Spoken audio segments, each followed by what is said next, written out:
አባይ በሄድኩበት ቦታ ሁሉ ሌላ ቴሌቪዥን እንዳለ ያደረገኝ ሲቆጡት እዚህ ይለኛል። ለምን እንዲህ ሆንኩ በኋላ ሰጥኛል። በእግሬ መሄድ በሚችልበት ሰዓት ለምን አልሰጣችሁኝም? ከፍ እያልኩ ስመጣ በትምህርትም ወደ ላይ የመጣው ሲሄድ በቃ ቴዎድሮሳዊነት ማለት ኢትዮጵያዊነት ማለት ነው።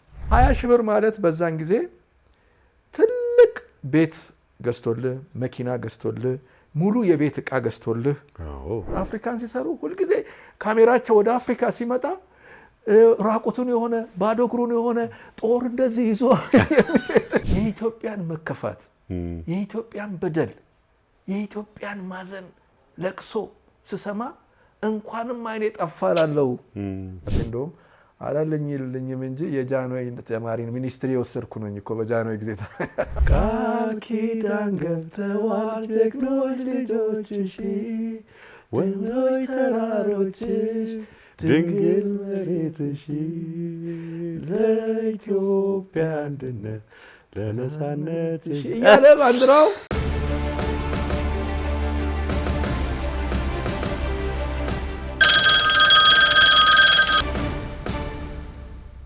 ሄሎ ሄሎ ሄሎ ሄሎ የአባይ የወንዜ የሀገሬ ልጆች በሀገር ውስጥም ይሁን ከሀገር ውጪ ያላችሁ ውድ ኢትዮጵያውያን በያላችሁበት ሰላም ሆኖ ለማለት እወዳለሁ። እንግዲህ ዘወትር ማክሰኞ ሄሎ አባይ ወደ እናንተ ይደርሳል። ይኸው ሰዓታችንን ጠብቀን ተከስተናል በአባይ ቴሌቪዥን ብቻ። እንግዲህ ከናንተ የሚመጡትን ጥያቄዎች ይዘን ከዚህ ካጋፋሪውም ጨምረን ለእንግዳችን የምናቀርብበት የሄሎ አባይ ፕሮግራማችን ነው። በስኬት ገና መጀመሪያ በስኬት መንገድ ላይ እንዲሁም በማህበረሰቡም ይሁን በእኛ አይን ስኬታማ ናቸው የምንላቸውን ሰዎች እዚህ አምጥተን የምናወያይበት የምንጨዋወትበት ፕሮግራማችን ነው ማለት ነው። እንግዲህ በሰዓታችን ተከስተናል። ሄሎ አባይ ጀምሯል። ዛሬም እንደተለመደው እንግዲህ እርባና መልእክት ለማስተላለፍ በዚህ በወንበራችን ላይ አንድ የተከበረ እንግዳ ሰይመናል። ብዙ ጥናታዊ ስራዎችንና ጽሁፎችን ሰርቷል።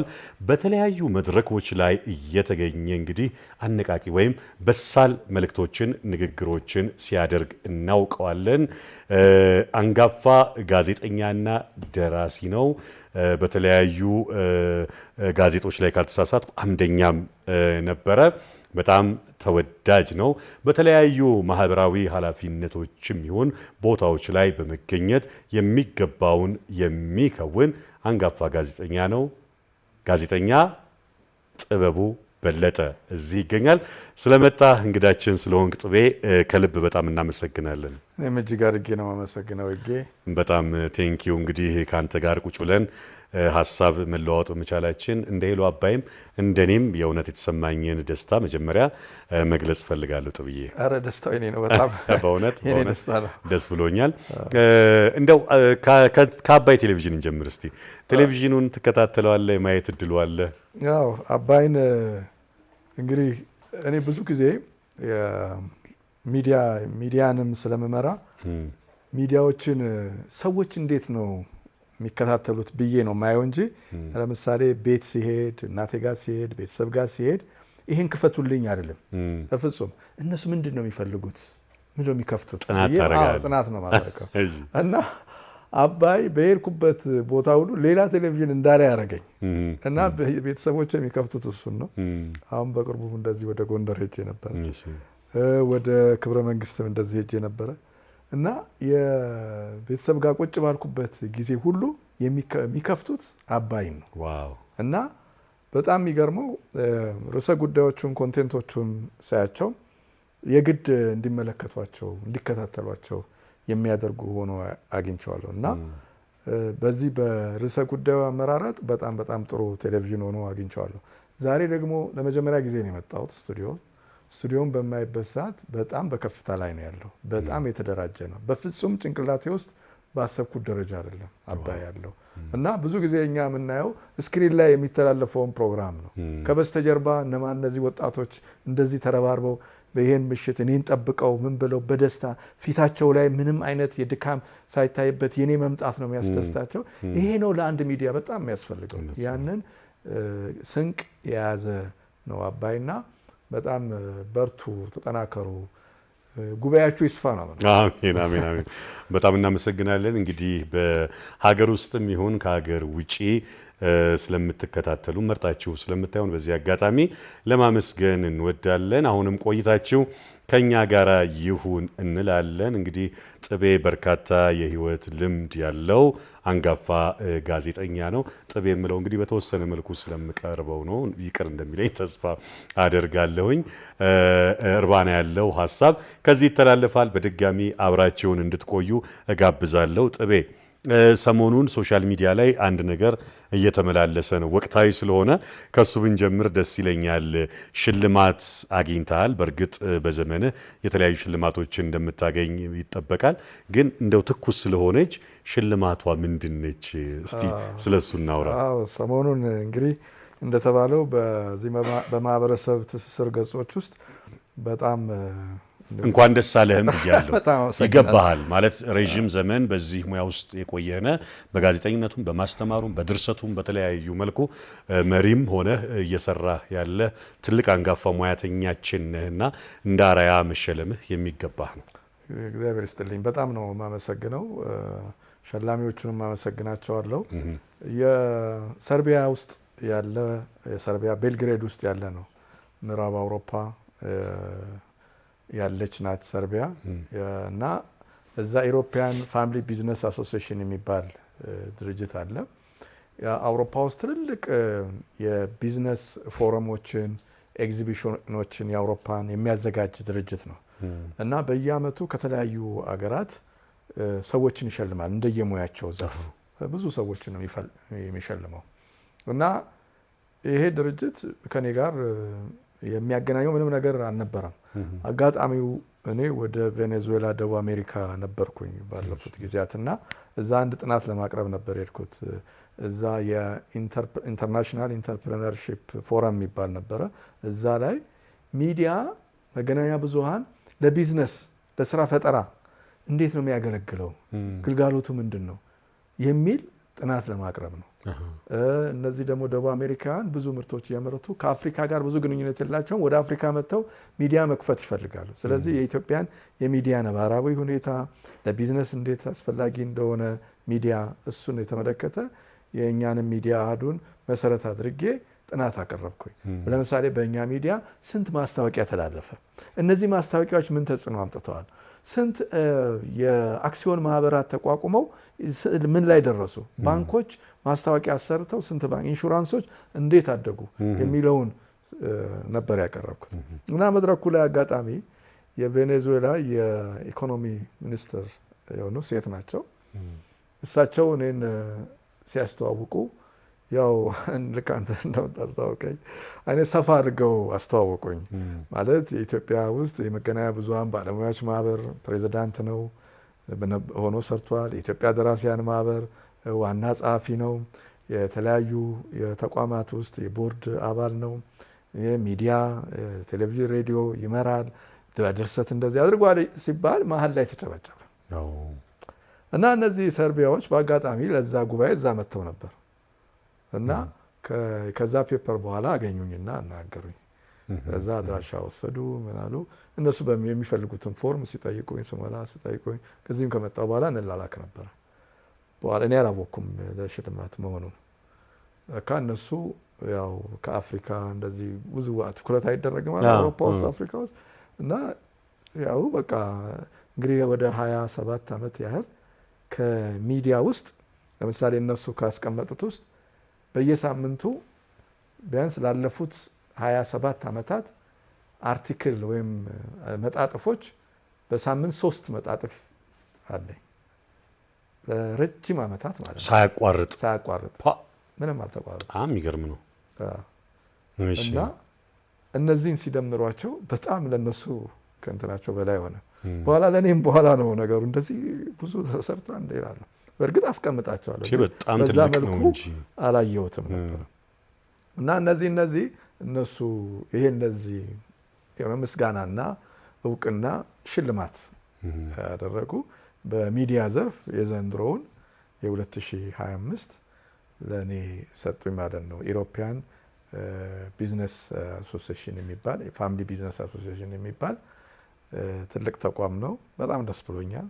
በጣም ደስ ምክንያቱም ወጣቶች ይበረታታሉ። ይሄን ሲያዩ እሱ ነው ትልቁ ነገር። እኔም ሙያውን በጣም በፍቅር ነው የምሰራው። ስራ ብዬ ሰርቼው አላውቅም። ፓሽኔን የውስጥ ስሜቴን ነው የምሰራው። በኋላ ግን ለካ ይሸልምሃል የሆነ ነገር ሚያይክ አለ። ይሄ አሁን እኔ ራሴ አላሰብኩትም። ይሄን ሁሉ አመት ይሄን ያህል አርቲክል በሺዎች የሚቆጠሩ አርቲክሎች አሉ ማለት ነው። ከዛ የነሱን ፎርማት ስሰጣቸው አርቲክሎችን ስልክላቸው ደግሞ የበለጠ ደነገጥኩ። በኋላ እኔንም አስገረመኝ ይሄ ታሪክ እና ከዛ ውጪ ደግሞ የምሰራቸው ፕሮዳክሽኖች አሉ። የዶኪሜንተሪዎች የላሊበላ የቅዱስ ላሊበላ ታሪክ እሱም አንድ የተሸለመ ነው ለንደን ውስጥ በ2007 እንደ አውሮፓውያን አቆጣጠር። የጎንደር ላይ የጎንደርን አፄ ፋሲልን ታሪክ፣ የሰባቱን ነገስታት ታሪክ የተሰራበት የአክሱም ታሪክ፣ የሐረር ታሪክ፣ ክርስትና በኢትዮጵያ እስልምና በኢትዮጵያ እንደዚህ የሚሉ ከኢትዮጵያ ውጭም የኡጋንዳ ውስጥ ፓኖስ ኢትዮጵያ ያሰራው ኢትዮጵያ፣ ኬንያ፣ ኡጋንዳ፣ ታንዛኒያ አራቱን ሀገራት የታሪክ የባህል የሰራው እነዚህ ለነሱ ለካ ትልቅ ነው፣ በጣም ትልቅ ነው። ለኛ ያው ስራችን ለኛም ትልቅ ነው ጥብዬ፣ ለኛም ትልቅ ነው። እኔ አሁን እንደውም ንጽጽር ላይ ልመጣ ንጽጽር ላይ አንተ አሁን አይ ነው ማንም ሰው እሸለማለሁ ብለህ አልሰራም። እንዳልከው ፓሽን ነው፣ ፍላጎት ነው፣ ትሰራዋለህ።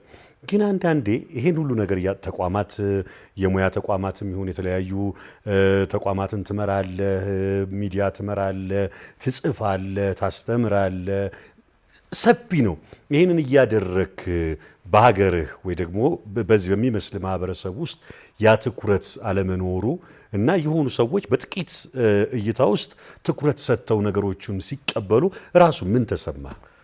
በጣም ጥሩ ጥያቄ ነው። የተሰማኝ ስሜት እኔ ነኝ ገና ነኝ፣ በእድሜም ብዙ ገና ሰራለሁ ብዬ ማስብ ነኝ። እድሜ ዘመናቸውን ሰርተው ያለፉ ታላላቅ ሰዎቻችንን እንደዚሁ በቁማቸው ሳንሸልማቸው እውቅና ሳንሰጣቸው ያለፉ አሁንም ያሉ በጣም ብዙ ሰዎች አሉ እና በእርግጥ የኢትዮጵያ በጎ ሰው ሽልማት ድርጅት ብዙ ነገር ያደርጋል። በየአመቱ ነው የሚሸልመው። ጥቂት ሰዎች ውስን በየአመቱ ስለሆነ በዚህ መሀል ሰዎች ያልፋሉ እና በጎ ሰው ራሱ የተቸገረው በዚህ ነው። በቃ አመት ነው የሚጠብቀው። ትልቅ ሽልማት ነው ግን አመት ስለጠብቅ ሰዎች ያልፋሉ በዚህ መሀል እና የተለያዩ ሽልማቶች በየጊዜው መኖር አለባቸው። ሐዲስ ዓለማየሁ ትዝ ይለኛል 91 ዓመተ ምህረት የአዲስ አበባ ዩኒቨርሲቲ እንግዲህ የፍቅር እስከ መቃብር መጽሐፍ ደራሲ ነው። የወንጀለኛው ዳኛ መጽሐፍ ደራሲ ነው። የልምዣት መጽሐፍ ደራሲ ነው። ተረት ተረት የመሰረት የሚል መጽሐፍ፣ ትዝታ የሚል መጽሐፍ ደራሲ ናቸው። ዲፕሎማት ናቸው። አርበኛ ናቸው። በጣም ትልቅ ኢትዮጵያዊ ናቸው። ግዙፍ በጣም የሚከብዱ እና እኚህ ሰው ኢትዮጵያ ሳሸልማቸው በእርግጥ በግርማዊ ቀዳማዊ አፄ ኃይለ ሥላሴ ዘመን በስነ ጽሁፍ ተሸልመዋል። ከዛ በኋላ በደርግ ዘመን 17 ዓመታት አልተሸለሙም። በኢህአዴግም የአዲስ አበባ ዩኒቨርሲቲ የክብር ዶክተሬት ዲግሪ ሲሰጥ ለሳቸው ለመስጠት ፈለገና በኋላ ሲጠሩ አይችሉም፣ ወደ ዩኒቨርሲቲው መጥተው ሽልማት መቀበል የሚችሉበት የጤና ሁኔታ ላይ በማያጣጥሙበት ወቅት አልነበረም። ንጋቱ አከልካይም እንደዚሁ አይነት ነገር እሳቸውም በጥላሁን ገሰሰ ዊልቸር እኮ ነው የሄዱት እና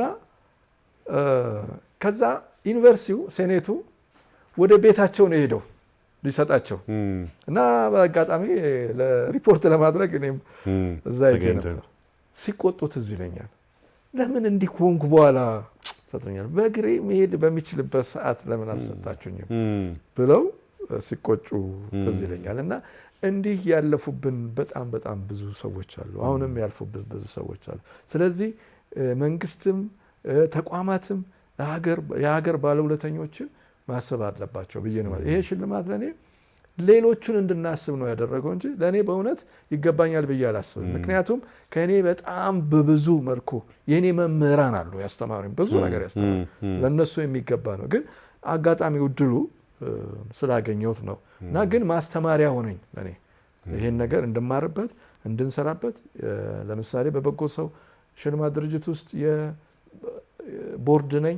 ስለዚህ ብዙ ነገሮችን እንዳስብ ያደረገኝ ትልቅ ሽልማት ነው። እውነት ነው፣ ይገባል ጥቤ። ያውም እንግዲህ ከሀገር ወጥቶ ዓለም አቀፍ ልንለው በምንችለው መልኩ ይሄንን ክብር ስላገኘ ባንተ ሙያ ዙሪያ ላሉ ለሁሉም ክብር ነውና በድጋሚ እንኳን ደስ አለህ ለማለት እወዳለሁ። ትልቅ ነጥብ ነው የሚያነሳው። ሊታሰብበት ይገባል። እንዲህ አይነት ነገሮች ትኩረት ልንሰጣቸው ይገባል። በተለይ አጠገባችን ያሉትን መረጃም የለም የተደራጀ መረጃ አንዳንዴ ባለቤቱ ካልሰጠህ በስተቀረ የሆነ ተቋም የለም። ጥቤ ምን ሰራ ከሌ ምን ሰራ በደንብ ሰሌክት አድርጎ ሰብስቦም ይዞ የሚያስቀምጥም ለመመሰካከርም ሰውየው ይደክማል፣ ይለፋል፣ መከራ ይበላል እንጂ የሚሰራ የለም። እና ትልቅ ሊታሰብ እንደው በጣም ጥሩ እንደው ትዝ አለኝ አሁን አንዳንድ ነገር የግርማዊ ቀዳማዊ አፄ ኃይለ ሥላሴ ሽልማት ድርጅት ነበረ። በጣም ግዙፍ ነው። እንደ አሁን ያለው ኖቤል ሽልማት አይነት ነው። ይሄን ምል ለምንድን ነው ይሄ ሽልማት ድርጅት የግርማዊ ቀዳማዊ አፄ ኃይለ ሥላሴ ሽልማት እነ ጸጋዬ ገብረ ሎሬቱን ባለቅኔውም ጸጋዬ ገብረ መድኅንን ሸልሟል። ከበደ ሚካኤልን ሸልሟል። እስክንድር ቦጎሲያንን ሰዓሊውን ሸልሟል። ገብረ ክርስቶስ ደስታን ሰዓሊውን ገጣሚውን ሸልሟል። በጣም በርካታ ሰዎችን ኢትዮጵያውያንን ሸልሟል። ጸጋዬ ገብረ መድኅን የ28 ዓመት ልጅ ነበር ሲሸለም የዛን ጊዜ። በጣም ልጅ ግን እንዴት አውቀውት በጣም ትልቅ ባለቅኔ እንደሚሆን አውቀው ትልቁን የሽልማት ነው የሰጡት። ያ ሽልማት ማን እንደሸለመ ታውቃለህ?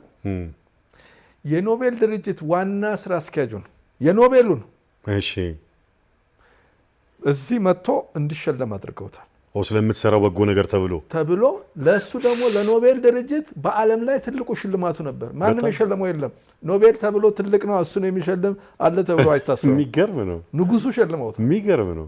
እና ከኢትዮጵያ አልፎ ለአፍሪካ ለአህጉሪቱ የሰሩ ደራሲያን ታላላቅ ደራሲያንን ጭምር ከዓለም ላይ እየጠሩ ይሸልሙ ነበር። የዛን ጊዜ 20 ሺህ ብር ነው ሽልማት። 20 ሺህ ብር እና ዝቅተኛው 10 ሺህ ብር ነው። በጣም ትልቅ እኮ ነው። 20 ሺህ ብር ማለት በዛን ጊዜ ትልቅ ቤት ገዝቶልህ፣ መኪና ገዝቶልህ፣ ሙሉ የቤት ዕቃ ገዝቶልህ የሚያደራጅ ገንዘብ ትልቁ ገንዘብ ነው። ተቀማጭ ሁሉ ባንክ ኖሮ 20 ሚሊዮን ብር ምናምን እንደማለት ነው። አይ በላይ ነው እንጂ ምን 20 ሚሊዮን አስበኸዋል? ማስቀጠል ቢቻል በዛ ከፍታ ያ ከፍታ ቀጥሎ ቢሆን ያንን ቀጥለንበት ቢሆን ዓለም አቀፍ ሽልማት ኖቤልን የሸለምን እኮ ምክንያቱም ብራንድ ይሆን ነበረ ስሙ። ከውጭ እንግዲህ እየጠራን የምንሸልም ከሆነ ሀገር ብቻ ሳይሆን ዓለም አቀፍ ያሉ ሰዎችም የሚጓጉበት የሚጠብቁት ሽልማት ይሆን ነበር። ይሄ ንጉስ ሽልማት ያንን ብንቀጥል ማለት አንዱ ሲመጣ ሌላውን እያጥላላ እንዴት ነው ሀገር የሚቀጥለው? አይሆንም። ምን አለ በንጉሱ ስም ቢቀጥል የሉም እኮ እሳቸው ቢቀጥል ምን አለ? በቃ አቋቁሞታል ይሄን ሽልማት። በቃ ትልቅ ሽልማት ነው። ክብር ነው። የኢትዮጵያ ክብር ነው። ታላላቅ ኢትዮጵያውያን ተሸልመውበታል። ኢትዮጵያ ከፍ ብላበታለች። ማስቀጠል እንዴት ያቅተናል? አይገርምህም? ይሄ ትልቅ ነጥብ ነው። ትልቅ ሀሳብ ነው። እንግዲህ የሁላችንም የቤት ስራ ነው። ግን የሚከታተሉን ደግሞ በተለይ ደግሞ ኃላፊነት የሚሰማቸው ሰዎች ይሄንን ምክንያቱም ያኔም ተጀምሮ የነበረው በመንግስት ደረጃ ስለሆነ ኃላፊነት ወስዶ የተጀመሩ የሆኑ ብልጭ ብለው ጥፍት የሚሉ አሉ። አሁን ቅርብ ጊዜ እኛን የሚሸለመን የባህልና ስፖርት ሚኒስቴር አለ። ግን የተሰናሰለ ወይ ደግሞ በደንብ ስር ያለው አይደለም እና እሱን ማስቀጠል የሚቻልበት መንገድ ካለ እንግዲህ የሚመለከታቸው አካል በዚህ አጋጣሚ እንዲያዩት እንወዳለን። ጥቤ ጋዜጠኛ ነው ስንል የረዥም ዘመን ጋዜጠኛ ነው፣ እንደገና ደግሞ መምህር ነው። እንደው ጋዜጠኝነት ለአንተ ምንድን ነው ብዬ በጠይቀህ ምንድን ነው ትለኛለህ? በጣም ጋዜጠኝነት ሰፊ ትንታኔ የሚፈልግ ነው። ጥሩ ጥያቄ ነው። ጋዜጠኝነት ለኔ በውስጡ ክርስቲያኖቹ መጽሐፍ ቅዱስን ቅዱስ ቃል እንደሚሉት፣ ሙስሊሞቹ ደግሞ ቁርአንን ቅዱስ ቃል እንደሚሉት ጋዜጠኝነትም በቅዱሳት ቃላት የተሞላ ሙያ ነው የምለው። በጣም ለሰው የሚጨነቅ ሙያ ነው። ሙያውን በደንብ የተረዳ ሰው ሙያው ሰውን የሚያከብር ለሰው መረጃ የሚሰጥ ሰው አደጋ እንዳይደርስበት ሰው ጉዳት እንዳይደርስበት የሚያደርግ ነው። በነገራችን ላይ ውስጡ ስናይ እንጂ ግጭት የሚፈጥር ልክ ግጭት ይሸጣል የሚሉት አይነት አይደለም። ግጭትን ለመሸጥ ለመሸቀል ከሆነ ቦታ ያለ ግጭት አንዱን ለማጋጨት ምናምን የሚደረግ እሱ አይደለም ጆርናሊዝም። ጆርናሊዝም ከግጭት ባሻገር ያለው ማን ነው ሰለባ የሚሆነው? ሰለባዎችን የመቀነስ ነው። የግጭት ሰለባዎች እንዳይመጡ የማድረግ ነው። ለተጎዱ ድምፅ ላጡ ለታረዙ ሰዎች የሚቆም ነው። መስዋዕትነት የሚጠይቅ ነው። በጦር ሜዳ በወረርሽኝ በተለያዩ ቦታዎች ላይ ከፊት ሄዶ የሚሰለፍ ነው። አብሮ የሚቆም ነው፣ የሚጠይቅ ነው። የታመሙ ሰዎች እዚህ ጋር ወረርሽኝ አለ ተብሎ ማንም ሰው እንዳይደርስ በሚከለከልበት ሰዓት ጋዜጠኞች ግን ይመጣሉ።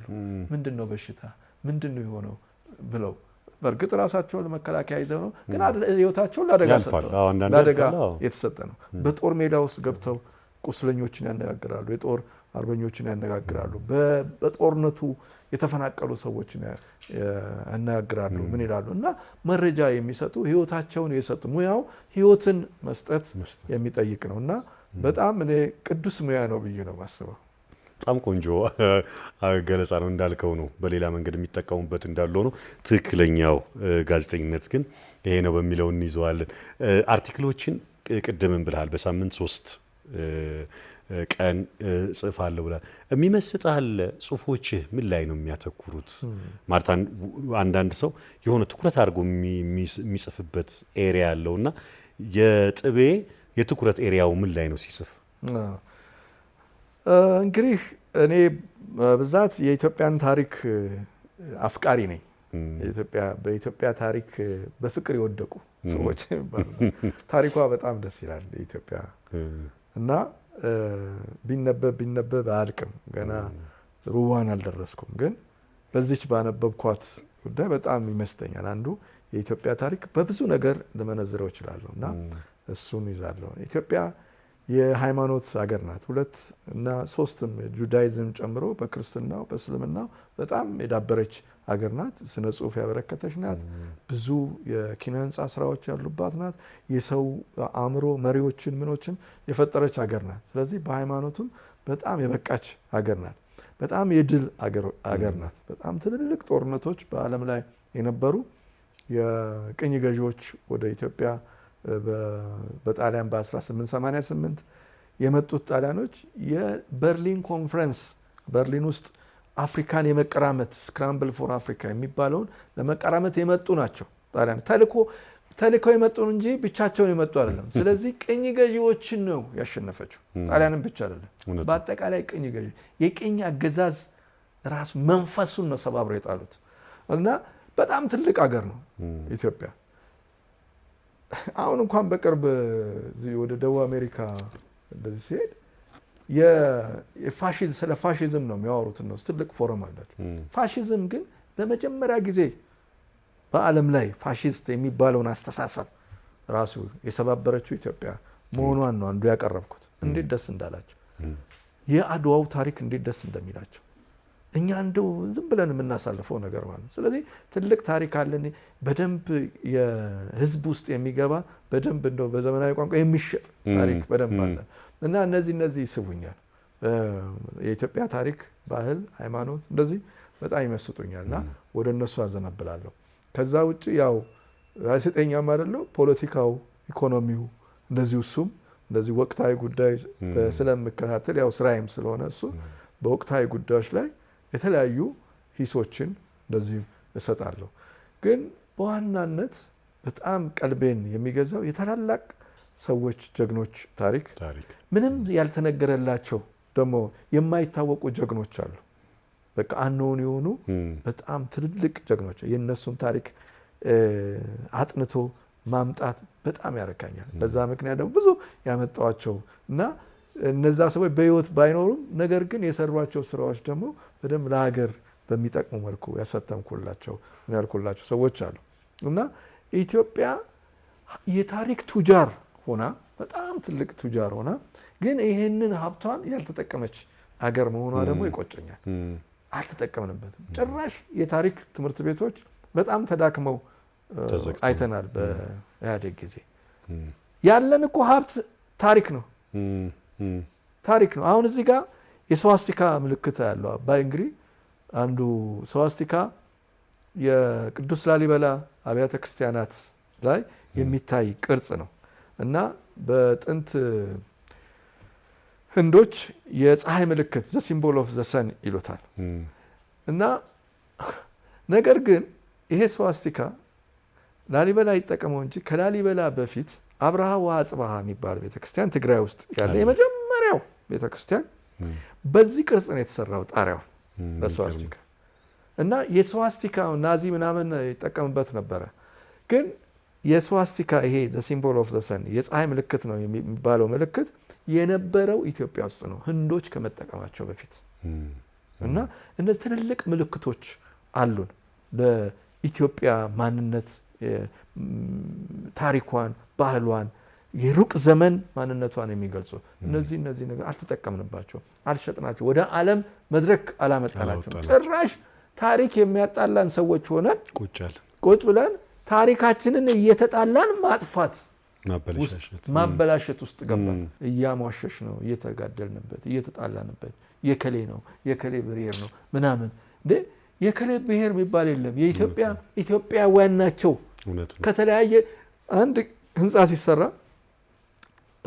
ከተለያየ ቦታ ሄደው ነው ያንን ህንጻ የሚሰሩት የአክሱምም ሆነ የጎንደር ሆነ የላሊበላን ሆነ ከተለያየ ቦታ ሄደው ነው የሚሰሩት ስለዚህ የኢትዮጵያውያን ነው የኢትዮጵያ ታሪክ ነው ነው ማለት እሱ ላይ ነው የምሰራው በጣም ግሩም ነው ቢያንስ አንዳንዴ እንደዚህ ሚዛን ባጣንበት ጊዜ ሚዛን እያስጠበቁ ታሪክ በሚዛናዊነት እንዲቆይ በማድረግ ደረጃ ታሪክ እንዲቀጥልም በማድረግ ደረጃ የተነገሩትንም ወደፊት በማምጣት ደረጃ እየሰራ ላለው ነገር የእውነት አድናቆት አለኝ ትልቅም ምሳቤ ነው እንግዲህ እዚህ ስቱዲዮአችን ብዙ ሰዎች መጥተዋል የእውቀት ችግር ኖሮባቸው ሳይሆን እንግዲህ እንደ ጋዜጠኛ በደንብ አስተውሎት አለመስጠት ሊሆን ይችላል ለሁላችንም የሚበቃ ትንታኔ እንግዲህ ካለው ከቴብላችን የመጽሐፍ ማስቀመጫ ቴብላችን ጀምሮ የሰጣን ነገር የሚገርም ነው ገና ካንተ እንግዲህ ከዚህም በላይ ብዙ እንጠብቃለን ብዬ ነው የምለው ቅድም ካልካት ከተለያዩ ሰዎች እንደው ታሪካቸው ካልተነገረላቸው ሰዎች መካከል ታሪካቸው እንዲነገር ወይ ደግሞ እንዲሰማ በማድረግ ደስ ይለኛል ብላል ጥያቄ ካልተጠየቀ ከተመልካቾቻችን መካከል መጨረሻ ላይ የማ ታሪክ ይመስጣል አጠር አድርገህ የሆነ የምትወደው ሰው ወይ ደግሞ እንደው የዚህን ሰውዬ ወይ ደግሞ የዚህን ግለሰብ ታሪክ ስለጻፍኩኝ ደስ ይለኛል የምትለው እንመጣበታለን ነገር ግን ከኔ ብቻ ሳይሆን ከተመልካች ከወዳጅ ከስራ ባልደረባ ሊሆን ይችላል ወይ ደግሞ ከሙያ አድናቂዎች ሊሆን ይችላል የሚመጡ ጥያቄዎች አሉ እሱን አስተናግደን ተመልሰን እንመጣለን ስሜ ዶክተር ዘካሪያስ አምደብርሃን እባላለሁ ጥበቡ በለጠ መለስተኛ ወዳጅ ነኝ ጥበቡን መጠየቅ የምፈልገው ሁለት ጥያቄ ነው በእርግጥ በሁለተኛው ውስጥ ሶስት ሐሳቦች አብሬ ያነሳለሁ የመጀመሪያው ነገር ኢትዮጵያና ኢትዮጵያዊነት ላይ በተመለከተ ሁልጊዜ የምታነሳው ሐሳብ አለ እና የኢትዮጵያዊነት ህብር እና የህብር ህልም የሚባለው ፍልስፍናን ከማን ወሰድከው ከእናት ነው ከአባት ከአያት ነው ከአካባቢው ወይስ ያኔ ዩኒቨርሲቲ እግር ኳስ ተጫዋች ነበር ሲባል ሰማለሁ እና ከዛ ነው የወሰድከው እና ይሄንን ሐሳብህን ጥያቄውን እንድትመልስልኝ ነው ይሄ የመጀመሪያው ጥያቄ ነው ሁለተኛው ጥያቄ ሁልጊዜ በጭውውታችን መካከል ወይንም በተለያዩ ነገሮች ብዙ ሰዎችን እናነሳለን የፐርሰናል ነው ደግሞ ይሄ ሁልጊዜ የምታነሳቸው ሶስት ሰዎች አሉ በአንተ ህይወት ላይ ኢንፍሉዌንስ አድርገዋል ብዬ የማስበው አንተ በቀጥታ ኢንፍሉዌንስ አድርገውብኛል ብለህ ስትናገር ባልሰማም ግን የምታነሳቸው አንደኛ ዶክተር ፈቃድ አዘዘን ነው እና ከዶክተር ፈቃድ አዘዘ ጋራ ምን አይነት ግንኙነት ነው የነበረው በምንስ መንገድ ነው ኢንፍሉዌንስ ያደረገ ይሄ እኔ ያን ሄርድ ቮይስ የሚለውን መጽሐፉን ሳነብ ነግሬህ ስለሱ ብዙ ነግረኸኛል ሁለተኛው አለቃ ያሌውን ታነሳለህ ሁሉ ጊዜ እና ስለሳቸውም ስታነሳ ኢንተርቪው ስታደርጋቸው ነው ያወካቸው ወይስ የሳቸው ተማሪ ነበርክ እስኪ የሳቸውም ኢንፍሉዌንስ እንዳለብህ ይሰማኛል እና ሶስተኛው ማለሳው ክቡር ዶክተር አዲስ አለማየሁን ኢንተርቪው አድርጋቸዋል እና እሳቸውንም ሁሌ ታነሳለህ እኔ ደግሞ አንድ መጽሐፍ ስጽፍ ምናብና ጋድ በሳቸው ዙሪያ ላይ ሐሳብ እንድሰጠኝ ጠይቄህ ነበርና አዲስ አለማየሁን ምን ያህል ታውቃቸዋለህ ምን ያህል ተቀርባቸው ነበር እነዚህን ሁለት ጥያቄዎች ብትመልስልኝ ለማለት ነው ሜዳው ያንተ ነው ኢትዮጵያ ዶክተር ዘካሪያስ አምደብርሃንን በጣም አመሰግናለሁ የታሪክ ተመራማሪ ጸሐፊ ነው አሜሪካን ሀገር ነው የተማረው እምዬ ምኒልክ የሚል ግሩም መጽሐፍም አለው ግዙፍ መጽሐፍ እና በጣም አመሰግናለሁ ጥያቄዎቹም ኢትዮጵያዊነትን ከየት ነው ተማርከው ለሚለው ያው ብዙዎቻችን ከቤታችን ነው ብዙ ነገር እየተተረከልን እና ያደኩት እኔ ከቤተሰቦች ጋር በጣም ትልቅ ፋሚሊ ነው ያለኝ። ክብረ መንግስት የሚባል ከተማ ነው የኖሩት እና እዛ አያቴ ነበረች እና በልጅነት ለምሳሌ መኝታ ክፍሏ ውስጥ 3 ምስሎች ነበሩ። አንዱ የእመቤታችን ቅድስት ድንግል ማርያም ምስል ነው። ሌላኛው የልጇ የኢየሱስ ክርስቶስ ነው። ሌላ ደግሞ አንድ ምስል አለ እና ያ ምስል የአፄ ቴዎድሮስ ነው። በኋላ ነው ያየው አፄ ቴዎድሮስ መሆናቸውን፣ ሌላ ሰው መሆናቸው ያው እና ልጅ ሆነህ ነው ልጅ ሆነህ ነው ያኔ? በልጅነቴ ምን ይመስሉኝ ነበር? ያው እሷ ስለምትጸልይ ስለምታመትም የእሷን ፎቶም ምናምን ስለማያት እና በልጇም እንደዚህ ስለምትለምን 2 ልጆቿ ይመስሉኝ ነበር አፄ ቴዎድሮስ እና ኢየሱስ ክርስቶስ። እና በኋላ እያደግኩ ሲሄድ አፄ ቴዎድሮስ ሌላ ሰው ናቸው፣ ግን እንዴት ተቀረጹ በሷ አእምሮ ውስጥ? እንዴት እዛ ቦታ ላይ አስቀመጠቻቸው? እና ያ ስለዚህ የቴዎድሮስን ታሪክ ማንበብ ጀመርኩ። የመጀመሪያ መጽሐፌ እንደውም የአቤ ጉበኛ አንድ ለእናቱ የሚለው መጽሐፍ ነው። የአፄ ቴዎድሮስ ታሪክ ነው እና እንግዲህ የአቤ ጉበኛ በዛን ጊዜም ብታነበው አሁንም ባነበው ትርጉሙ የተለያየ ነው። በዚህ እድሜ ማውቀውና በዛ ጊዜ ደግሞ የሚገርም መጽሐፍ ነው። ስለዚህ ለኢትዮጵያ የተከፈለውን ውለታ፣ ህይወትን ለኢትዮጵያ መስጠት፣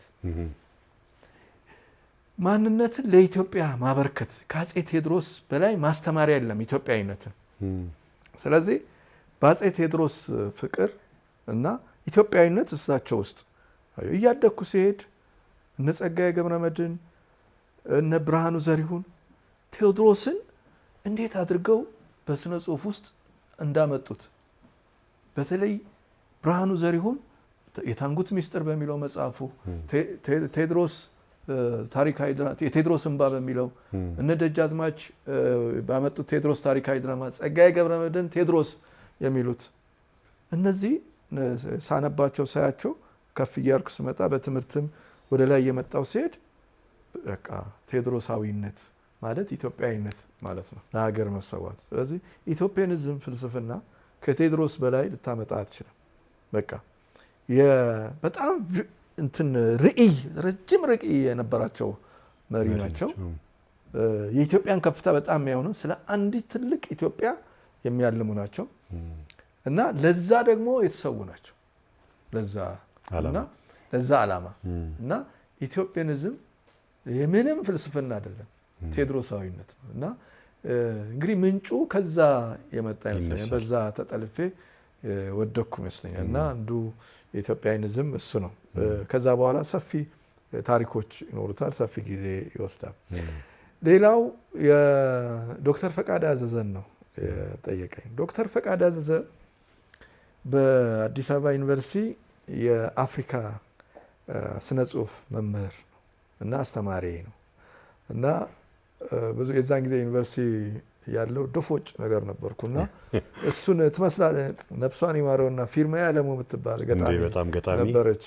በጣም ፊርማዬ የዲፕሎማ ግራጁዌት ነበረች በስነ ጽሁፍ። በኋላ ለዲግሪ ብላ ስትገባ እሷ ትልቅ ሆና ነው ብላ ስትገባ ከኛ ወጣቶች ነን ከኛ ጋር ተገናኘች እና እሱ ማስተማሪዋ ነበረ እና ምን ትለኝ ነበር፣ በቃ እናንተ እኮ ልጁን አንዴ ምናምን ትለኝ ነበር እና የማስተማር ብቃቱ እጅ እግሩ ስለሚያወራ አንዳችንም ደብተራችን ላይ ምንጽፈው ነገር የለም። እሱን ነው የምናየው። መጻፊያ ጊዜ አይሰጥም። በቃ እንደናንተ ሲያስተምር በአክሽን ነው። በቃ የሆነ የማያደርገው ነገር አለ። ጦር ምናምን ይዞ ይሄ የሆሊውድ ፊልም እኮ ወደ አፍሪካ ሲሰራ ይልሃል። አፍሪካን ሲሰሩ እሱ የአፍሪካ ሊትሬቸር ስለሚያስተምር አፍሪካን ሲሰሩ ሁልጊዜ ካሜራቸው ወደ አፍሪካ ሲመጣ ራቁቱን የሆነ ባዶ እግሩን የሆነ ጦር እንደዚህ ይዞ እንደዚህ ያደርጋል። እንደዚህ እያደረገ ነው የሚያስተምረው። ስለዚህ ምን ትጽፋለህ? በቃ እሱን እያየ ነው። የሚገርም መምህር ነው በጣም እንግዲህ የስነ ጽሁፍ መምሪያን የመጽሐፍ የደረሰ የጻፈ በጣም ብዙ የግጥም በግጥም ዓለም እንደሱ መጽሐፍት ያሳተመ የለም። ይልቋሌድም የሚል ጩኸት የሚል ግጥም አለው። በጣም አያጎሽም የሚል እንደዚሁ መጽሐፍ አለው የግጥም። የሚገርም ሰው ነው። በአዲስ አበባ ዩኒቨርሲቲ ረጅም ዓመታት ያስተማረ ነው እና አሁን በአሜሪካን ሀገር ይኖራል። ግን በጣም ማዝነው እንደሱ አይነት የእውቀት ባለጸጋ ያልጻፈው ያላጠናው ነገር የሌለ በጣም የተከማቹ የጥናት የምርምር ውጤቶች ያሉት እስካሁን ያልታተሙለት ሰው እንዲሁ ጡረታ ወጣ ቁጭ አለ ሲባል ግራ ይገባኝ። ተቋማት ቢኖሩና የዚህን ሰው ስራዎች ወደ አደባባይ ቀድም ያወራር መጀመሪያ ይሄ ሰው እንዲሁ ላይ እንዲያልፍ አልፈልግም። እውነት ነው። በጣም ትልቅ መምህር ነው። በጣም ትልቅ መምህራችን ነው እና በጣም የተከበረ ነው። እሱ ነው። ሌላው አለቃ እያሌው ታምሩን ነው ዶክተር ዘካሪያስ ያነሳው። አለቃ እያሌው ታምሩ እንግዲህ እኔ እማቃቸው በ1980ዎቹ መጨረሻ ጀምሮ ወደ ጋዜጠኝነቱ ዓለም በፕሮፌሽናል ሆኜ ሲቀላቀል ከዩኒቨርሲቲ በኋላ እሳቸው በኢትዮጵያ መገናኛ ብዙሃን ውስጥ በጣም ግዙፍ ነበሩ። በቃ ጋዜጣው መጽሔቱ የእሳቸው ምስል ይዞ ከወጣ አምጣ ወዲያው ነው የሚያልቀው። ለምን? ስለ ኢትዮጵያ ስለሚያወሩ ስለ ኢትዮጵያዊነት ስለሚናገሩ እና በዛን ጊዜ ደግሞ ከቤተ ክህነትም የተገለሉበት ጊዜ ስለነበረም በጣም ይናገሩ ነበረ እና ከንግግሮቻቸው ፖለቲሳይዝ ይደረጋል፣ ግን እሳቸው ኢትዮጵያዊነትን ነው የሚያወሩት። ስለዚህ እኔም ወደ እሳቸው ቀረብኩ። ቀርቤ ኢንተርቪው አደረግኳቸው። አንዱ ያደረግኳቸው ምንድን ነው ያሉኝ፣ እንደውም ጋዜጣ ላይ ያወጣሁት አሁን ካለው ትውልድ ይልቅ አሉኝ በጨዋታችን መሀል የዛሬ 3.2 ሚሊዮን ዓመት ኖራ ሞታለች የምትባለዋ ሉሲ ትሻላለች። እሷ አሉ ሞታ እንኳን የዛሬ 3.5 ሚሊዮን ዓመት ሞታ እንኳን ስለ ኢትዮጵያ አሁንም ትመሰክራለች። እንግዲህ እሳቸው እንግዲህ በኢቮሉሽን የሚያምኑ ሰው አይደሉም። የሃይማኖት ሰው ናቸው። ግን እንደዛም ሆኖ ሉሲ ቆንጆ ምሳሌ ነው። ኧረ ምርጥ ምሳሌ ነው። ሳይንሱ ደግሞ ያምናል። የሰው ዘር መገኛ ካስባለን አንዱ እሱ ነው ካላችሁ ደግሞ ነው እኮ ሉሲ ትሻላለች። እና ይሄን የኔ ጋዜጣ ይሄን ይዤ ወጥቼ ከጠዋቱ 4 ሰዓት አለቀ አዲስ ዜና። አይ ነው አሁን ካለው ትውልድ ይልቅ የዛሬ 3.2 ሚሊዮን ዓመት ኖራ ሞታለች ተባለችው ሉሲ ትሻላለች።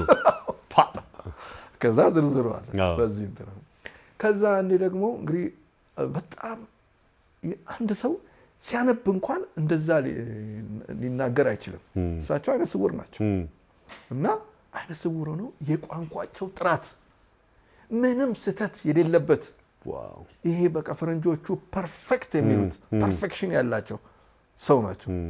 እና እንግዲህ ድሮ ቀዳማዊ አፄ ኃይለ ሥላሴ ዩኒቨርሲቲ ሲቋቋም የሥነ ምግባር መምህር ሁሉ ሆነው ዩኒቨርሲቲ ከመጀመሪያዎቹ ሰዎች አንዱ ነበሩ። በጣም ብዙ መጽሐፍ የደረሱ ናቸው። በጣም የተመራመሩ ባለቅኔ፣ የዲማው ባለቅኔ የዲማ ጊዮርጊሱ ባለቅኔ ናቸው። እና እሳቸው በጣም ግራ ገባኝና እውቀታቸው ቆይ እርሶ ግን አይነ ስውር በመሆኑ የተጎዱት ነገር አለ ወይ አልኳቸው። አሉና አንድ ጊዜ አሉኝ ግርማዊ ቀዳማዊ አፄ ኃይለ ሥላሴ ጋር ሄድኩኝ። በቃ እኔ አልፈተሽም አሉ። እሳቸው ጋር ሲሄድ በቃ ይለፋለኛል እና ቤተ መንግስቱ ክፍት ነው ለኔ እና የሄድኩበት ምክንያት እሳቸው ወደ ውጭ ሀገር ወጣቱን እየላኩ እንዲማር አውሮፓ፣ አሜሪካ፣ መስኮብ እየላኩ ይሄ ወጣት ተምሮ ሲመጣ አገሩን ይበጠብጣል። ባህሉን፣ ታሪኩን፣ ሃይማኖቱን ሳያውቅ እንዴት ይሄዳል? ቀድመው አውቀው ማለት ነው የሚመጣውን ነገር አውቀው እና ይሄን ልቆጣ ነው የሄድኩት እና ሲሄድ ጃንሆይ ያው እልፍኛቸው ውስጥ አሉ። ምን ሆነ መጣ አሉኝ። ጃንሆይ ልክ አይደለም የሚሰራው ብዬ ተናገርኩ። ወጣቱ እንዴት ይሄዳል? ኢትዮጵያን ሳያውቅ ሃይማኖቱን ሳያውቅ ንጉሱን ሳያውቅ እንዴት ይሄዳል? ለምንድን ነው ይሄን የሚያደርጉት? ምናምን ብዬ ተቆጥቼ ጨረስኩ። ዝም አሉኝ። አሁን ደነገጥኳል ዝም ሲሉ። ከዛ እንደገና እጅ ነሳው አሉ። እንኳንም አይነ ጠፋ አሉኛል። እንኳንም አይነ ጠፋ እና ጃንሆይ አሉኝ። እውነታቸውን ነው። የኢትዮጵያን መከፋት፣ የኢትዮጵያን በደል፣ የኢትዮጵያን ማዘን ለቅሶ ስሰማ እንኳንም አይኔ ጠፋ እላለሁ አሉኝ። ይሄን ከማየት የዛን ጊዜ በጣም የተረበሸችበት ጊዜ ነበረ ኢትዮጵያ። እና እነዚህ ነገሮቻቸው በጣም ከእሳቸው ጋር ያለኝን ግንኙነት በጣም ከፍ አሉ። በኋላ ግን ጭራሽ ቤተሰብ ሆኜ የቤተሰቡ አባል በጣም በልጆቻቸው ጓደኛ ሆኜ ከቤታቸው ማልጠፋ የእሳቸው ተማሪ የቤታቸው ተማሪ ማንም ሰው እሳቸው ጋር ኢንተርቪው ለማድረግ ሲፈልግ በእኔ በኩል ፍቃድ ካንተ ነው። የሚገርም በእኔ በኩል ነበር የሚመጣው እና የእሳቸው የስፖክስ ፐርሰን በቃ ቃል አቀባይ የሚገርም ነው ሆኜ ነው የቆየሁት። እና አለቃ በጣም ድንቅ ኢትዮጵያዊ አዋቂ፣ የኢትዮጵያ ኦርቶዶክስ ተዋሕዶ ቤተክርስቲያን ውስጥ የሊቃውንት ጉባኤ ፕሬዝደንት ናቸው። የሊቆች ሊቅ ናቸው። ንጉሱ በከፍተኛ ደረጃ ያከብሯቸው የነበሩ ነው። ኢብን በደርግ ጊዜ የደርግ ዘመን በጣም የሚያከብራቸው ነው። እንግዲህ ከሃይማኖት ጋር ብዙ ግንኙነት የሌለው ስርዓት በጣም ያከብራቸው የነበረ ማንኛውንም ነገር መተንተን የሚችሉ እና እንዴት እንደተሳለ አእምሯቸው አላውቅም። እና በጣም በአካል ባይወልዱኝም እንደ ልጆቻቸው። ስለዚህ በደንብ ቃርመሃል ማለት ነው። በደንብ ቃርመሃል። ደስ ይላል። ሌላው ከሐዲስ ዓለማየሁ አንጻር የጠየቀኝ ነው። ሐዲስ አንድ ቀላል ነገር ሐዲስ ጋር ቤታቸው ገባ ወጣ ነበረ 90ዎች ውስጥ እና ብቻቸውን ነው የሚኖሩት። ማለት ቤተሰብ አላቸው፣ ትዳር የላቸውም። ከ50 ዓመት በላይ ከትዳር ውጭ ነው የኖሩት። ለምን? ባለቤታቸው ክበበ ፀሐይ ኢየሩሳሌም ነበር የተጋቡት እና በተጋቡ በጥቂት ጊዜያት ነው ያረፉት እና የተቀበሩትም እዛ ነው ኢየሩሳሌም ውስጥ እና ሐዲስ ከዛ በኋላ ምንም ትዳር አልመሰረቱም እና ብቻቸውን ነው ካለ ትዳር የሚኖሩት።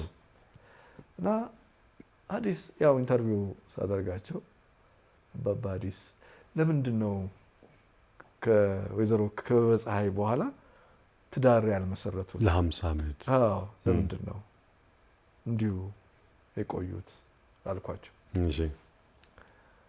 እና እዚህ ግራ እጃቸው ላይ ያለችዋን ቀለበት አሳዩኝ። አልወለቀችም። እቺን ቀለበት ታያታለህ? እቺን ቀለበት ያደረገችልኝ ክበበ ፀሐይ ናት። እኔም አድርጌላታለሁ። ቀለበቷን ሳታወልቀው ነው የሞተችው። ከነ ቀለበቷ ነው። ስለዚህ ይህን ቀለበት ማን ነው የሚያወልቀው? ነው ሌላ ይህን ቀለበት የሚያወልቀው ማን ነው? እኔ ስጽፈው የፍቅር እስከ መቃብር እውነተኛው ገጸ ባህሪ ሐዲስ ዓለማየሁ። ዋው! እውነት ነው። ከዚህ በላይ ፍቅር እስከ መቃብር እውነት ነው የለም። እና በዚህ ተገርሜ ሳለ እንግዲህ ቤታቸው ብዙ ጽሁፎች ሰጥተውኛል። አዲስ ዜና የሚባል ጋዜጣ ነበር፣ እዛ ላይ አወጣው ነበር።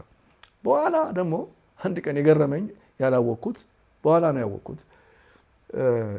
ደጃዝማች ዶክተር ዘውዴ ገብረስላሴ የሚባሉ ሰው ነበሩ እና ከእንግሊዝ አገር መጥተው እዚህ አንድ ጥናት ያቀርባሉ ሂልተን ሆቴል እና የሚያቀርቡት 90ዎቹ ውስጥ ነው 93 ዓመተ ምህረት የኢትዮ ኤርትራ ጦርነት ከተነሳ በኋላ ኢትዮጵያና ኤርትራ እንዴት ሆኖ አብረው መቀጠል ይችላሉ፣ እንዴት የታሪካቸው ምንድን ነው ምናምን የሚል ነገር አቀረቡ። በጣም ብዙ ሰው ወደደው። በጣም በጥልቅ ያጠኑ ሰው ናቸው እና እሳቸውን በቃ ከጨረሱ በኋላ ኢንተርቪው ላድርጎት ምናምን ብዬ ደጃዝማች ጠየቅኳቸው። ጠይቃቸው አሁን አልችልም። መቼ ነው የሚችሉት? ቅዳሜ ቤት ና። የት ነው ቤት? እዚህ ከኡራኤል ቤተክርስቲያን ወረድ ብለ አትላስ ሆቴል አለ። እሺ በአትላስ ሆቴል እጥፍ እንዳልክ ያለው ቤት ነው እንዴ? እና ሐዲስ ዓለማየሁ ቤት እዛው እሱ ቤት ሐዲስ ጋር እዛው ሐዲስ ቤት አዲስ ቤት ነው እንደሚቀጥሩኝ ብዬ ብቻ እስከ ቅዳሜ እየተወዛገብኩ ቆየው። ዝቼ ቅዳሜ ሲደርስ 4 ሰዓት ሄድኩ። ያጠራጠረኝ ምንድን ነው ሐዲስ ጋር ካለ ቀጠሮ ደግሞ መሄድ አልችልም። ቀጠሮ ከሐዲስ ጋር ካልያዝክ መሄድ አልችልም። ምናልባት የመጀመሪያው ሰው ካለ ቀጠሮ የሚሄደው እኔ ነበርኩ። አንተማ ዋና። እሺ ከዛ ሳንኳኳ ያው ተከፈተ። ማቃት ልጅ ናት የከፈተችልኝ። ደጃዝማች እዚህ ቀጥረውኝ ነበር። አዎ እየጠበቁ ነው አለች። እውነታቸውን ነው ማለት ነው? ተጠራጥሬ ነበር። በጣም ይገርማል። እዛ ሄድኩ። ደጃዝማች ዘውዴ ገብረስላሴን እዛ አገኘኋቸው። ከዛ ግራ ገባኝ። አሁን ሐዲስ ቤት ቀይረው ነው እንዳል ፎቶዋቸው አለ ማቆ ቤት ነው። እና እሺ ደህና ነህ ምናምን፣ እሺ ወደ ጥያቄ ምናምን ተዘጋጅታል አይደል? አዎ። ከዛ ወደ ጥያቄ የገባሁት ደጃዝማች እዚህ ቤት ምን ያደርጋል? የመጀመሪያው ጥያቄ እዚህ ቤቱን ይሰራል። እዚህ እኮ ነው የምኖረው አሉኝ። እንዴት እንዴ? እኔ ቤት የለኝም አሉ። ማለት የአዲስ አበባ ከተማ ከንቲባ የነበሩ ናቸው በጃንሆይ ጊዜ። የውጭ ጉዳይ ሚኒስቴር የነበሩ ናቸው። በተባበሩት መንግስታት ድርጅት ጄኔቫ ውስጥ የኢትዮጵያ ቋሚ አምባሳደር የነበሩ ናቸው። እኚህ ሰው ኢትዮጵያን በልዩ ልዩ የፍትህ ሚኒስትር የነበሩ ናቸው። እኚህ ሰው ቤት የለኝም ሐዲስ ጋር ነው የምኖረው። እንዴት ይሄ ሁሉ ባለስልጣን ሆነው እንዴት ነው ቤት የሌለው? ላይኖራቸው አይችልም። አይ ድሮ የምኖርበት በጃንሆይ ጊዜ የምኖርበት የአባቴ ቤት ነበረ። እዛ ፈረንሳይ ፓርክ ተብሎ አሁን ፈረንሳይ ፓርክ ይባላል። እዛ ግራውንድ ፕላስ 1 ቤት ነበረኝ ድሮ የአባቴ ቤት። እዛ ነበር የምኖረው። ከዛ ደርግ ሲመጣ እኔም ወደ ውጭ ወጣውና እዛው ቀረው። ከዛ ያው ውርስ ተወረሰ። ከ17 ዓመት በኋላ አሁን ስመጣ እሱም ቤት የለም፣ ሌላ መሄድበት የለም። ሆቴል ውስጥ ነበርኩኝ። ሐዲስ ደግሞ የድሮ ጓደኛዬ ስለነበረ እዚህ ሆቴል ውስጥ ምን ትሰራለህ? የኔ ቤት ይበቃናል ምናምን ብሎ ቤቱ ይዞኝ መጥቶ አንድ መኝታ ክፍል ሰጠኝ፣ መጽሐፍ ማንበቢያ ሰጠኝ፣ መጸዳጃ ቤት ሰጠኝ።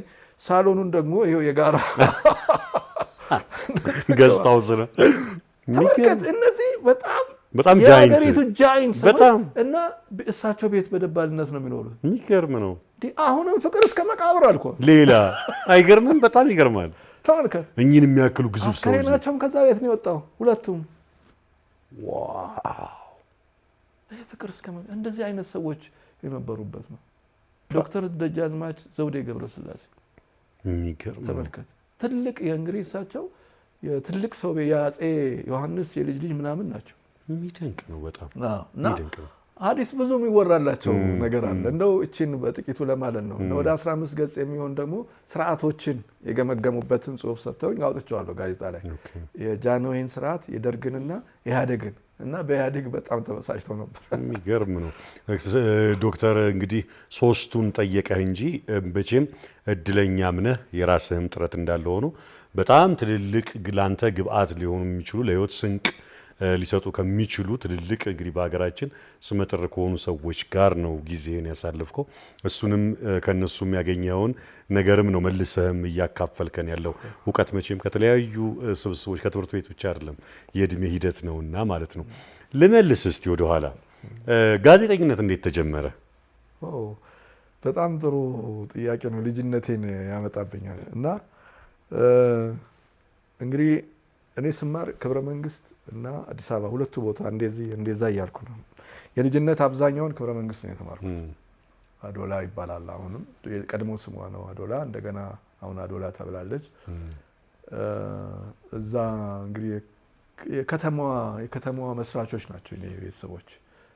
በፋሺስት ኢጣሊያ ወረራ በዛ ውጊያ ሄዱ ናቸው እና በዛ በደቡብ በኩል ያለውን ፋሺስት አጥፍተው ይርጋለም፣ ክብረ መንግስት፣ ዲላ፣ አለታ ወንዶ እንደዚህ በሀገረ ሰላም ምናምን የሚባሉ ከተሞች ውስጥ ይኖሩ ናቸው።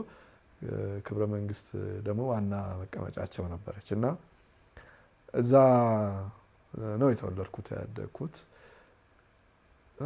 ሶስተኛ ክፍል ላይ ትዝ የሚለኝ በምን እንደሆነ በማላቀው ሁኔታ ወደ የስነ ጽሁፉ እንደዚህ ዝንባሌ ወደዛ እያደረብኝ የማንበብ ቤት ውስጥ የኔ ቤተሰቦች በነገራችን ላይ የተማሩ ነጋዴዎች ናቸው። እናቴ እንደውም አላለኝልኝም እንጂ የጃንሆይ ተማሪ ሚኒስትሪ የወሰድኩ ነኝ እኮ በጃንሆይ ጊዜ። ቀላል አይደለም እኮ በጣም ትልቅ ነው። በጃንሆይ ጊዜ 8ኛ ክፍል ሚኒስትሪ የወሰደች መሰረተ ትምህርት የተማሩ ራሱ እንዴት ነው ጉራቸው መጻፍና ምን እንደሚችሉ ራሱ ቢቢሲ ሳውራት ትሰማለች ምን እያለ እንደሆነ ምንም አይቸግራትም። እና እንደዚህ አይነት አንብብ ምናምን ስለመባል አንድ አሁን በህይወት የለም ድንበሩ ስዩም የሚባል አጎት ነበረኝ፣ መምህር ነው። እሱም እንደዚህ ያስነብበኝ ነበረ።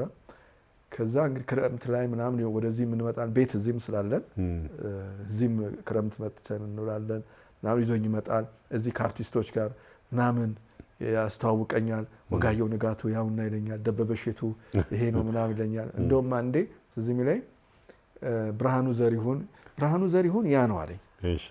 ከ4 ኪሎ ከፕሬስ ድርጅት ወደ ብርሃንና ሰላም እንደዚህ ክሮስ የሚያደርግ ሰው ነው።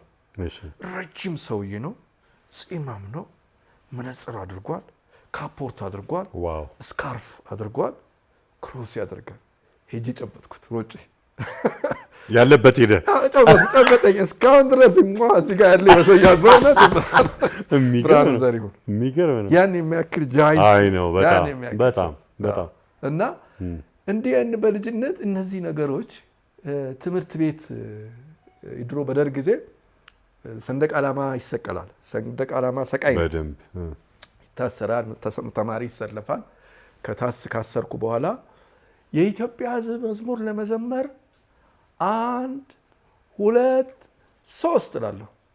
አስጀማሪው አንተ ነህ። ኢትዮጵያ ቅደሚ በህብረተሰባዊነት አብቢ ለምልሚ፣ ቃል ኪዳን ገብተዋል ጀግኖች ልጆችሽ፣ ወንዞች ተራሮችሽ፣ ድንግል መሬትሽ፣ ለኢትዮጵያ አንድነት ለነፃነትሽ እያለ ባንዲራው ይሄድና እዛ ጨበጨባል። ከዛ በኋላ ከአዲስ ዘመን የሚባል ጋዜጣ አሁንም ያለ እና የዛሬቱ ኢትዮጵያ ጋዜጣ በደርግ ጊዜ ደግሞ ልሳን የነበረው የኢሰፓ ሰርቶ አደር ጋዜጣ ከነሱ ዜናዎች አወጣትቼ ዜና አነበላቸዋለሁ። ሰኞ ትምህርት ቤት ነው የተጀመረው። በዛ ተጀመረ። በኋላ ክረምት ጋይ ሰለሞን ገብረስላሴ ዛሬም አለ የልጆች ክፍለ ጊዜ አዘጋጅ ነው በኢትዮጵያ ሬዲዮ። እሱ ጋር መጣው።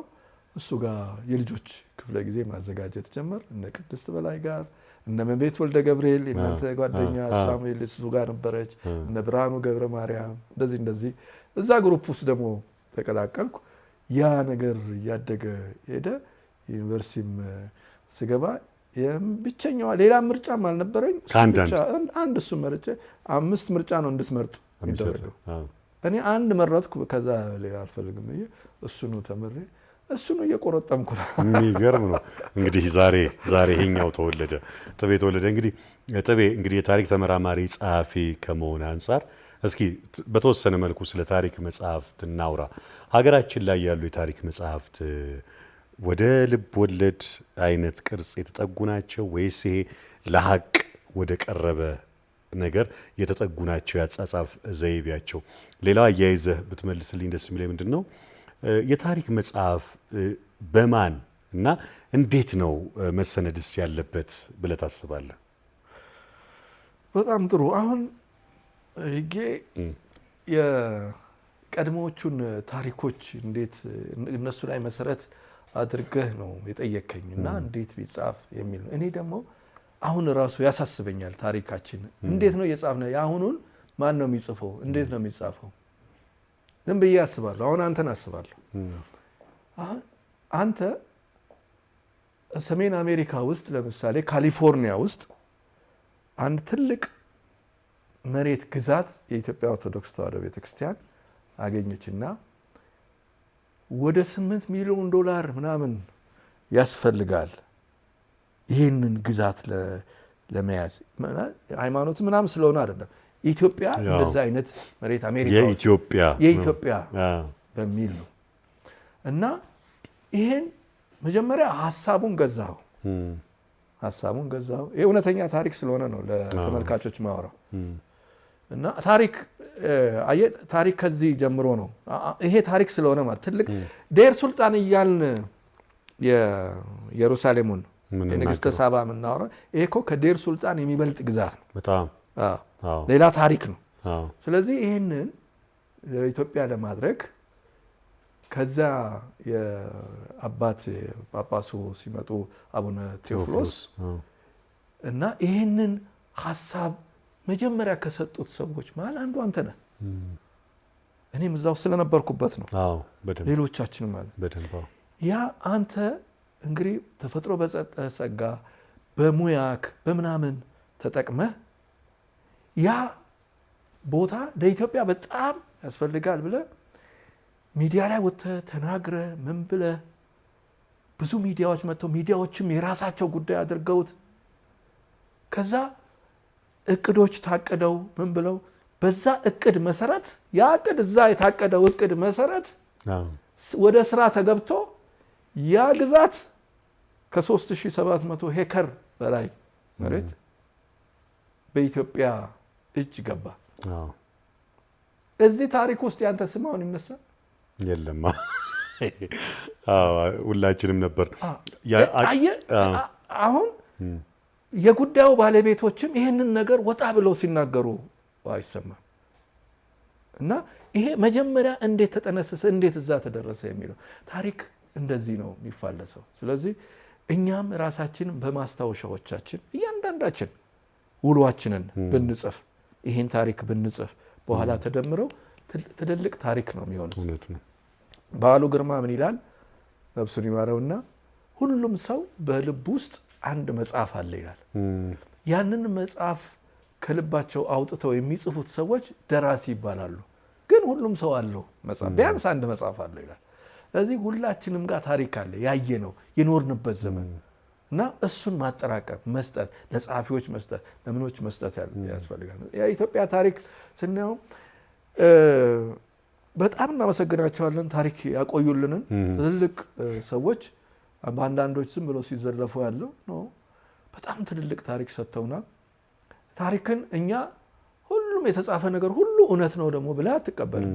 የተለያዩ መጽሐፍ በአንድ ጉዳይ 3-4 መጽሐፍ አንብበህ አጣርተህ አንዱን መውሰድ።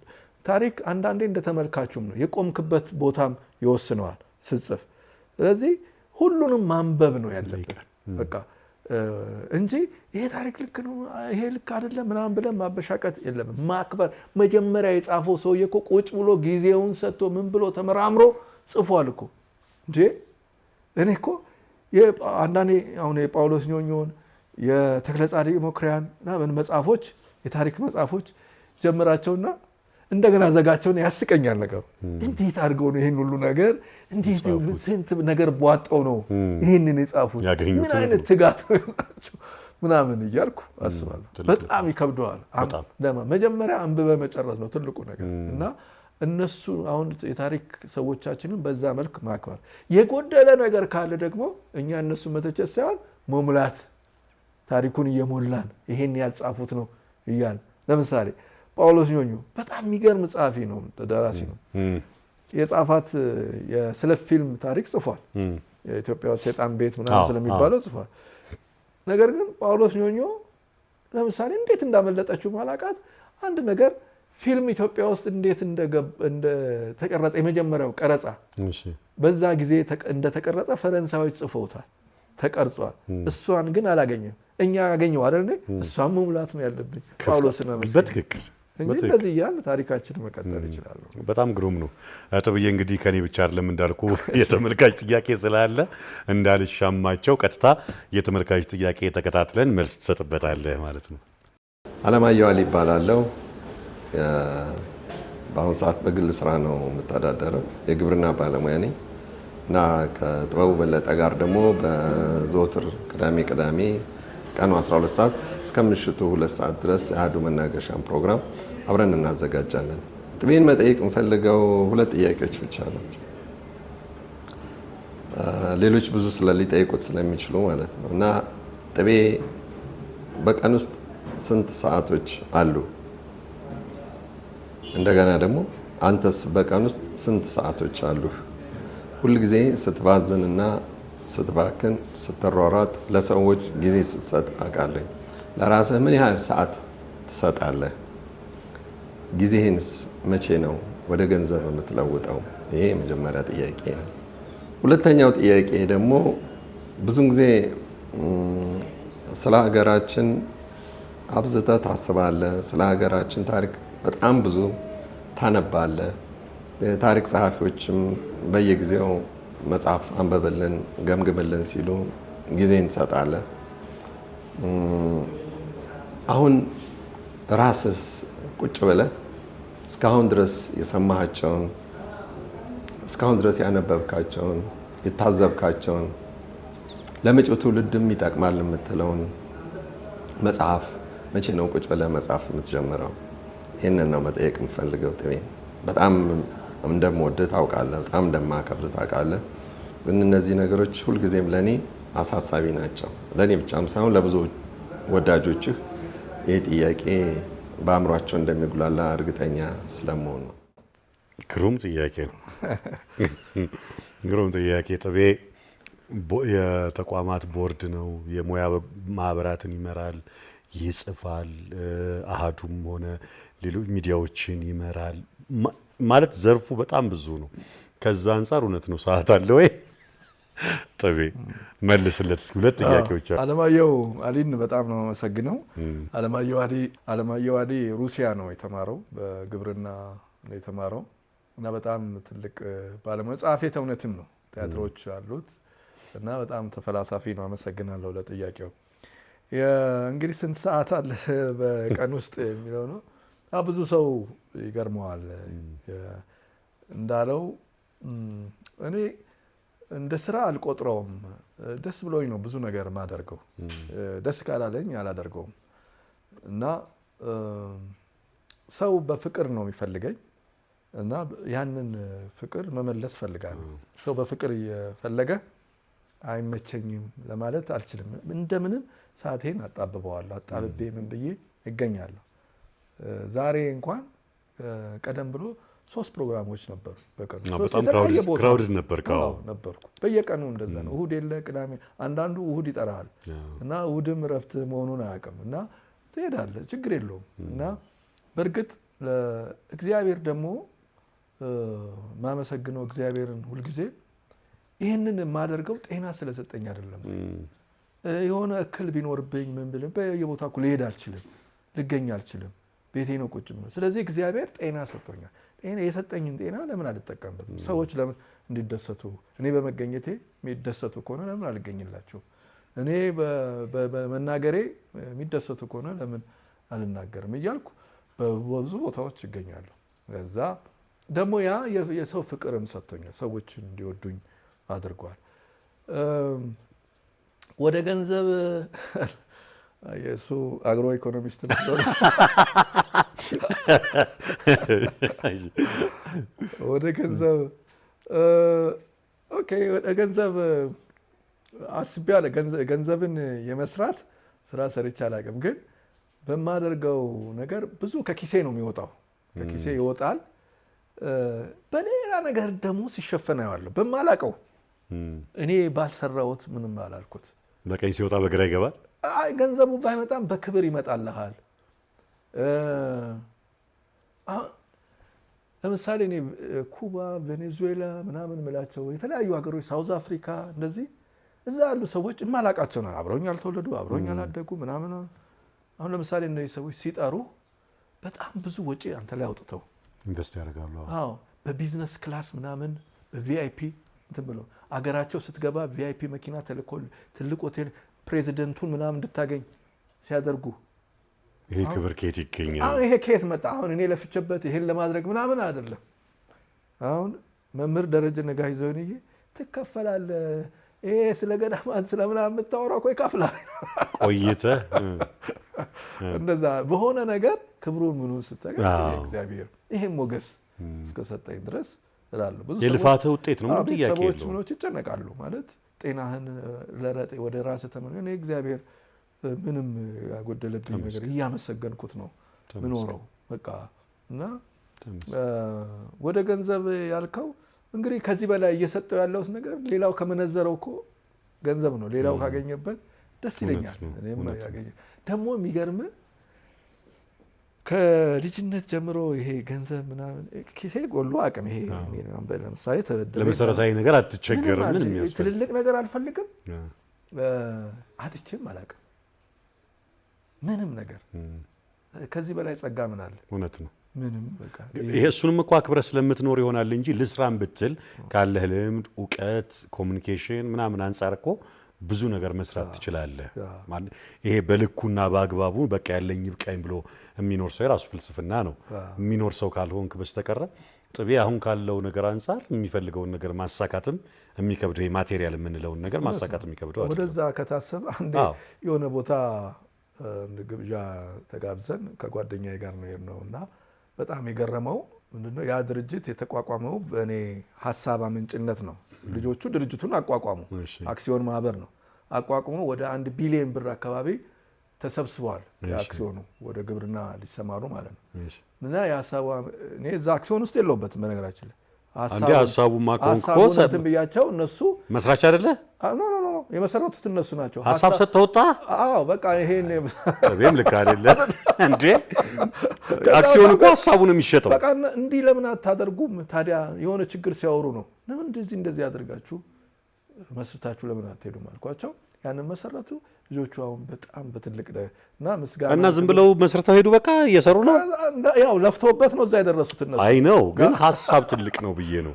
ለዛም አመሰገን ትልቅ ክብር እኮ ሰጡኝ። እና የጓደኛዬ አጠገብ ያለው